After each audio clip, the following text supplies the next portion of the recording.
एक गांव में गौतम बुद्ध का बहुत बड़ा आश्रम था। वहां पर एक प्रसिद्ध बौद्ध गुरु रहते थे। वहां पर उनका एक शिष्य बहुत बोलता था। वह हर समय इधर उधर की बातें करता था। जब वह दान लेने लिए जाता तो हर घर से एक नई कहानी लेकर आता और आश्रम के दूसरे शिष्यों को सुनाता था। एक शिष्य की दूसरे से बुराई करता, चुगली करता और दूसरे के सामने अच्छा बनने का प्रयास करता। खुद के मुंह से ही खुद की तारीफ करता रहता और हमेशा ही खुद को गुरु के सामने सबसे बुद्धिमान और उत्तम साबित करने का प्रयास करता। वो खुद को सभी शिष्यों से अलग और श्रेष्ठ मानता था। उसका कहना था कि मैं एक अमीर घर का बालक हूँ। अगर मैं चाहता तो एक आरामदायक और सुविधा से भरा जीवन भी जी सकता था, लेकिन मैं वह सब छोड़कर यहाँ आ गया क्योंकि मुझे सत्य की खोज करनी है, खुद को जानना है, जीवन को जानना है। इसीलिए मेरा त्याग तुम सबसे बड़ा है। एक दिन गुरु ने आश्रम के सभी शिष्यों को बुलाकर कहा, आप सभी को अगले एक माह के लिए कोई ना कोई संकल्प लेना है। इससे आपकी संकल्प शक्ति मजबूत होगी और आप में आत्मशक्ति का संचार होगा। आप सभी अपने अपने सामर्थ्य के अनुसार कोई भी संकल्प ले सकते हैं और यदि एक माह से पूर्व आप में से जिसका भी संकल्प टूट जाएगा वो अपनी पुरानी दिनचर्या में वापस आ जाएगा। सभी शिष्यों ने अपनी अपनी शक्ति के अनुसार छोटे बड़े संकल्प लिए। गुरु को अपने अपने संकल्प के बारे में बताकर वहां से चले गए। लेकिन वह शिष्य जो खुद को अलग और बड़ा दिखाना चाहता था, वो सीधे गुरु के पास कुटिया में पहुंचा और गया। बोला, मैं कोई छोटा मोटा संकल्प नहीं लेना चाहता, बल्कि खुद की भांति एक बड़ा और महान संकल्प लेना चाहता हूँ। कृपया आप ही बताएं क्या संकल्प लेना चाहिए। उसकी यह बात सुनकर गुरु मुस्कुराए और बोले, क्या तुम मेरे द्वारा दिए गए संकल्प को पूरा कर पाओगे? क्या तुम्हारे लिए उसे पूरा कर पाना संभव होगा? शायद नहीं, वो तुम्हारे लिए संभव नहीं है। तुम उसे पूरा नहीं कर पाओगे, इसीलिए तुम खुद की ही कुछ संकल्प ढूंढो। शिष्य ने कहा, नहीं गुरुदेव, आप जो भी संकल्प मुझे देंगे मैं जरूर उसे पूरा करूंगा। गुरु ने कहा, ठीक है, तुम अगले एक माह तक चुप रहोगे, मुंह से एक भी शब्द नहीं निकालोगे, यही तुम्हारा संकल्प है। शिष्य ने कहा, गुरुदेव, यह भी कोई संकल्प है? यह तो बहुत ही आसान है, एक माह तक चुप ही तो रहना है। आप कोई बड़ा संकल्प दीजिए जो मेरी योग्यता के लायक हो, जिसे पूरा करने में मुझे समस्या हो। गुरु ने कहा, पहले तुम इस संकल्प को तो पूरा करके दिखाओ। शिष्य ने गुरु की बात मान ली और वह उसी समय चुप हो गया और पलटकर कुटिया से बाहर चला गया। उसे चुप रहना बहुत आसान लग रहा था। उसने एक दिन तो जैसे तैसे चुप रहकर काट लिया, लेकिन दूसरे दिन से उसके मन में ना बोलने का बोझ बढ़ने लगा। तीसरे दिन उसे भारीपन महसूस होने लगा और चौथे दिन उसके अंदर एक अजीब सी बेचैनी होने लगी, क्योंकि आसपास आश्रम के सभी शिष्य एक दूसरे से बात कर रहे थे। वो भी अपना पक्ष उनके सामने रखना चाहता था, उनकी बोलती बंद कर देना चाहता था, लेकिन उनका संकल्प उसके आड़े आ रहा था। इसीलिए वो पूरे दिन सिर्फ मुंह और आंखें बनाता रहता। इसी तरीके से कुछ दिन और बीते और वह शिष्य बीमार पड़ गया। उसका सिर फटा जा रहा था, उसका खाने पीने तक का मन नहीं कर रहा था, वह सिर्फ बोलना चाहता था। वह गुरु के पास गया और उनके सामने बैठकर लिखकर उन्हें बताया, गुरुदेव, मैं बोलना चाहता हूँ, बिना बोले मुझे सांस नहीं आ रही, मेरा दम घुटता जा रहा है, मैं अंदर ही अंदर पागल होता जा रहा हूँ, मैं क्या करूँ? संकल्प तोड़ दूं क्या? यह पढ़कर गुरु मुस्कुराए और बोले, संकल्प तो तोड़ने के लिए ही होते हैं, लेकिन जो अपने संकल्प को पूरा कर लेता है वही अपनी आंतरिक शक्ति को बढ़ाता है, और जो अपनी आंतरिक शक्ति को बढ़ा लेता है वो समझ और जागृति की राह पर आगे बढ़ जाता है। संकल्प का लेना भी तुम्हारे हाथ में था और इसे तोड़ना भी तुम्हारे हाथ में। तुम्हारे बहुत से भाई अपने संकल्प को तोड़कर अपनी पुरानी दिनचर्या पर वापस आ चुके हैं। अगर तुमसे नहीं हो पा रहा है तो तुम भी संकल्प तोड़कर अपनी पुरानी दिनचर्या पर वापस जा सकते हो। लेकिन याद रहे, अगर आज तुम इस संकल्प से नहीं संभाल पा रहे हो तो तुम अपनी बाकी की जिंदगी कैसे संभालोगे? बाकी फैसला सभी तुम्हारे हाथों में है। गुरु की यह बात सुन शिष्य के दिल में चोट कर गई। वह बिना कुछ बोले वहां से वापस चला गया और खुद को अपनी कुटिया में बंद कर लिया। वह केवल अपने जरूरी कामों के लिए ही कुटिया से बाहर निकलता, बाकी सारे काम वह कुटिया के अंदर ही बैठा करता। 15 दिन बीत चुके थे और आश्रम के लगभग सभी शिष्यों का संकल्प अब तक टूट चुका था, लेकिन उसका संकल्प अभी भी जारी था। संकल्प लेने के बाद से अब तक उसके एक भी शब्द नहीं बोला था और सारा आश्रम हैरान था कि इतने बोलने वाला इंसान चुप कैसे हो गया। 15 दिन बीतने के बाद वह दोबारा अपने गुरु के पास गया और लिखकर बताया, गुरुदेव, बाहर से तो चुप हूं, लेकिन मेरे भीतर बहुत सी आवाजें हैं, बहुत सी चीख पुकार और शिकायतें हैं। मैं अंदर ही अंदर बात करता रहता हूँ, मेरा मन तरह तरह के प्रश्न पूछता रहता है। मैं बाहर से जितना मौन हूँ, भीतर से उतना ही शोर शराबे से भरा हुआ हूँ। क्या इस तरह से मेरा संकल्प अभी भी जारी है? गुरु ने कहा, तुम्हारा संकल्प अभी भी जारी है, लेकिन जब तक लोगों की ये आवाज है तुम्हारे कानों में पड़ती रहेगी, तुम्हारा मन बोलता रहेगा, क्योंकि इसे तो इबादत है बोलने की। तुम भले ही बाहर से चुप रहो, लेकिन तुम अंदर ही अंदर बोलते रहोगे। तुम्हें इन बातों से, इन आवाजों से दूर रहना पड़ेगा।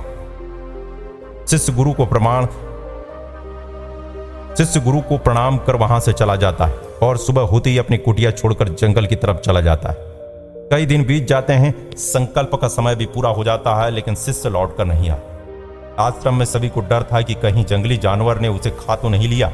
इसी बीच उसे ढूंढने की कोशिश की गई, लेकिन वह नहीं मिला। सभी गुरु भाइयों ने मान लिया था कि जंगली जानवर ने अपना शिकार बना लिया है, लेकिन गुरु को ऐसा नहीं लगता था। एक दिन आश्रम का एक अन्य शिष्य गुरु के पास आया और बोला, गुरुदेव, हमारे उस अधिक बोलने वाले भाई के साथ क्या हुआ होगा? क्या जानवर ने उसे मार दिया होगा? गुरु ने कहा, हो सकता है कि जानवरों ने उसे अपना शिकार बना लिया हो, लेकिन उसके ना लौटने की एक दूसरी वजह भी हो सकती है। शायद उसे वो मिल गया जिसके लिए वो वहां गया था। फिर शिष्य ने पूछा, गुरुदेव, क्या ज्यादा बोलना इतना हानिकारक होता है? गुरु ने कहा, इंसान के जीवन के बहुत सारे दुखों में से एक दुख ये भी है कि वो कभी चुप नहीं रह सकता, हमेशा कुछ ना कुछ बोलता ही रहता है। सिर्फ हमारे बोलने के कारण हमारे आधे से ज्यादा दुख पैदा होते। परिवार के अधिकतर झगड़े की वजह हमारा बेमतलब का बोलना रहता है। हम में से कोई भी व्यक्ति चुप रहना नहीं चाहता। हम बस सामने वाले को सुना देना चाहते हैं, जो भी हमारे मन में है सब निकालकर उसके मन में बैठा देना चाहते हैं। उससे समझा देना चाहते हैं कि देख, तू गलत है और मैं सही। इस तरीके से सब एक दूसरे की सड़ी गली बातों को ग्रहण कर रहे हैं। इसी तरीके से सुनने और सुनाने का यह काम जिंदगी भर चलता रहता है। लेकिन इस नासमझी में हम अपना समय, अपना जीवन, अपनी समझ, सबसे महत्वपूर्ण वो कीमती पल जो जिया जा सकता है, जिनको अनुभव किया जा सकता है, जिनमें आनंद को प्राप्त किया जा सकता है, ये सब खो देते हैं। लेकिन इसके बदले हमें मिलता क्या है? कुछ नहीं, व्यर्थ और बर्बाद हो जाता है समय। इस पागलपन में हमने क्या खो दिया, इसका एहसास केवल कुछ ही लोगों को हो पाता है। बाकी लोग जैसे उन्हें अपने आने जाने का पता ही नहीं होता, वैसे उन्हें अपने जाने का भी नहीं पता चल पाता। शिष्य ने कहा, तो फिर इसका समाधान क्या है? गुरु ने कहा, पूरी जागरूकता के साथ अपने विचारों को देखना, यही एकमात्र तरीका है। सारी मानसिक समस्याओं का वर्तमान में रहकर चिंतन करना, पूरी जागरूकता के साथ अपना काम करना जिंदगी में चमत्कारिक बदलाव ला देता है। उसके बाद वह शिष्य गुरु से अपने प्रश्नों का उत्तर पाकर उनको प्रणाम करके वहां से चला गया। उस शिष्य को आश्रम छोड़कर गए हुए 3 महीने का समय बीत चुका था, लेकिन उसका कोई खबर नहीं लग रही थी। अब तक तो सभी गुरु भाइयों ने उसे भी वापस लौटने की उम्मीद छोड़ दी थी, लेकिन एक दिन वो आश्रम लौट आया। उसे देखकर सभी के आश्चर्य और खुशी का ठिकाना न रहा। लेकिन वो नहीं था जो यहां से गया था, वो कुछ और ही बनकर वापस आया था। उसके अंदर एक गजब का बदलाव महसूस किया जा सकता था। उसके चेहरे पर एक गजब का ठहराव और आंखों में बड़ी शांति थी। आश्रम में आती सभी गुरु भाइयों ने उसे चारों तरफ से घेर लिया और बातें करने लग गए। वह भी अपने गुरु भाइयों से बातें करने लगा। उससे बात करने वाले सभी ने यह अनुभव किया कि वह अब पहले जैसा उतावला और बातूनी नहीं रह गया। उसके मुंह में से एक भी शब्द बहुत ही सुलझे और मधुरता के साथ निकलते रहे। थोड़ी देर तक गुरु भाइयों से बात करने के बाद वह सीधे गुरु की तरफ चला गया। उसने गुरु के चरण छूते हुए कहा, गुरुदेव, क्या मैं अब भी मौन हूं? क्या अभी मेरा संकल्प जारी है? गुरु ने कुछ देर तक शिष्य की आंखों में बड़े ध्यान से देखा और कहा, तुम अब भी मौन हो। तुम्हारे मुंह से एक भी शब्द नहीं निकल रहा और तुम्हारा संकल्प अभी भी जारी है। शिष्य ने कहा, गुरुदेव, जब मैं आश्रम से गया तो मैं मुंह से तो चुप था, लेकिन मेरे अंदर बहुत सी आवाजें थी, मन में बहुत से प्रश्न थे और वो बंद नहीं हो रहे थे। तो मैं जंगल में चला गया उसी उम्मीद से कि वह मुझे शांति मिलेगी और मेरे मन की बक बक कम हो जाएगी। लेकिन मैं जितना एकांत में जाता गया, मेरे अंदर की आवाज उतनी ही तेज होती गई। मेरे भीतर पुरानी से पुरानी आवाजें मुझे सुनाई देने लगी। तब जाकर मैंने महसूस किया कि मैं कितना गलत कर रहा था। जब मैं अपने परिवार वाले, दोस्तों को और गुरु भाइयों को बुरा भला कहता था, तो उस समय मुझे लगता था कि मेरे सही कर रहा था। जब मैं गुरु भाइयों की एक दूसरे से चुगली करता और उनका मजाक बनाता था, तब मुझे यही लगता था कि मैं उनके से बेहतर हूं और मैं सही कर रहा हूं। लेकिन उस दिन मैंने पहली बार महसूस किया कि मैं कितना गलत बोलता था। काफी दिन तक यह आवाजें, यह शिकायतें मेरे अंदर चलती रही, लेकिन धीरे धीरे करके एक दिन ये सारी आवाजें मेरे अंदर से समाप्त हो गई। अब मैं भीतर से भी मौन हो गया। उस घने जंगल में बाहर से कोई बोलने वाला था नहीं और भीतर कोई आवाज बची नहीं थी। और मैं उस दिन पहली बार मौन का सही अर्थ समझा। मेरे चारों तरफ बहुत शांति थी। हालांकि अभी भी कुछ आवाजें आ रही थी जो पहले भी आती थी, लेकिन मैं उन्हें सुन नहीं पाता था। पर वह अब आवाजें स्पष्ट सुनाई दे रही थी। हवा के चलने की आवाज, चिड़िया की चहकने की आवाज और पानी की बहने की आवाज, ये सभी आवाजें मैंने पहली बार पूरे होश पूर्वक सुनी है। अपने चारों तरफ इतनी शांति मैंने पहले कभी महसूस ही नहीं की। शांति को भंग करने के लिए मैंने पहली बार अपने मुंह से कोई शब्द निकाला। मैं चिल्लाया, हे ईश्वर, यह कैसी शांति है? सभी कुछ इतना शांत क्यों है? ऐसा क्या हो गया? लेकिन मेरे चिल्लाने के बाद भी वह शांति भंग नहीं हुई। सब कुछ पहले के जितना ही शांत था, बाहर भी और भीतर भी। गुरुदेव, मैंने अपने गुरु भाइयों से बात की, मैंने आपसे बात की। मैं बोल रहा हूं, मैं चल रहा हूं, मैं सब कुछ देख रहा हूं, लेकिन मैं अपने भीतर एकदम शांत हूं। मौन में हूं, भीड़ में होता हूं, तब भी भीतर से अकेला एकांत में होता हूं। जब मैं खुद में भी शोर करना चाहता हूं, तब भी एकांत में ही होता हूं। अब सब दिखाई पड़ने लगा है, सब सुनाई पड़ने लगा है। गुरु ने कहा, जब तक हम बाहर की तरफ बोलते रहेंगे, भीतर अशांति ही रहेगी। लेकिन जिस दिन हम भीतर की तरफ मुड़ जाएंगे, तब हमारे मुंह से कुछ भी निकलने वाला, हम बिल्कुल शांत रहेंगे। दुनिया में जितनी भी बुराई है, ज्यादातर हमारे बोलने से ही उत्पन्न होती है, क्योंकि हम चुप रहना नहीं चाहते। हम जितनी जरूरत है उससे कहीं ज्यादा बोलते हैं। हम सामने वाले को सुनाना नहीं चाहते, बल्कि उसकी बोलती बंद कर देना चाहते हैं। उसे समझा देना चाहते हैं कि मैं कौन हूं, मैं क्या कर सकता हूं, और यही हमारी जिंदगी का मकसद बनकर रह जाता है। हमारी सारी ऊर्जा इस व्यर्थ के बोलने में चला जाता है, और ऐसा ही होता भी रहता है। ऐसे ही समाज में लोगों को जीवन दुखों से भर जाता है, जो हमेशा एक दूसरे को सुनाने में लग जाते हैं। कभी एक दूसरे को सुनना नहीं चाहते, समझना नहीं चाहते। चुप रहना तो उन्होंने कभी सीखा ही नहीं, क्योंकि चुप रहना उन्हें छोटा महसूस करवाता है।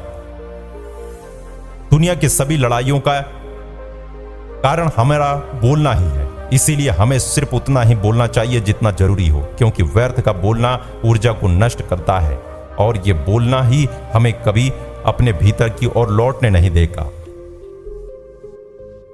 क्योंकि ये हमें बाहर की ओर खींच कर रखता है। और बाहर है ही क्या है इस संसार के अलावा? लेकिन अगर अपने भीतर के संसार की ओर मुड़ना है, तो इस मुंह को बंद ही रखना चाहिए। इसीलिए जितने भी बुद्ध हुए, आत्मज्ञानी हुए, वो सभी एकांत की ओर भागे, ताकि उन्हें ज्यादा ना बोलना पड़े, ज्यादा सुनना ना पड़े। वो एकांत में रहे और शांत रहे, इसीलिए आसानी से भीतर की यात्रा कर पाए। लेकिन अगर कोई चाहे तो इस संसार में रहकर भी एकांत में रह सकता है, शांत रह सकता है, लेकिन इसके लिए उन्हें अपनी ऊर्जा बचानी होगी, जिससे वह अब तक अपने व्यर्थ शब्दों में बर्बाद कर रहे थे। दोस्तों, इस कहानी की सीख यही है कि व्यर्थ का बोलना ऊर्जा को नष्ट करता है।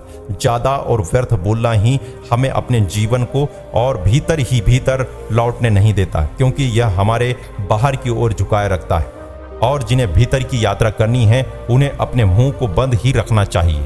मुझे उम्मीद है कि आपको यह कहानी बहुत पसंद आई होगी और काफी कुछ सीखने को मिला होगा। कहानी के बारे में अपने विचार आप हमें नीचे कमेंट बॉक्स में करके बताएं, और जानने से पहले वीडियो को लाइक करें और चैनल को सब्सक्राइब जरूर करें।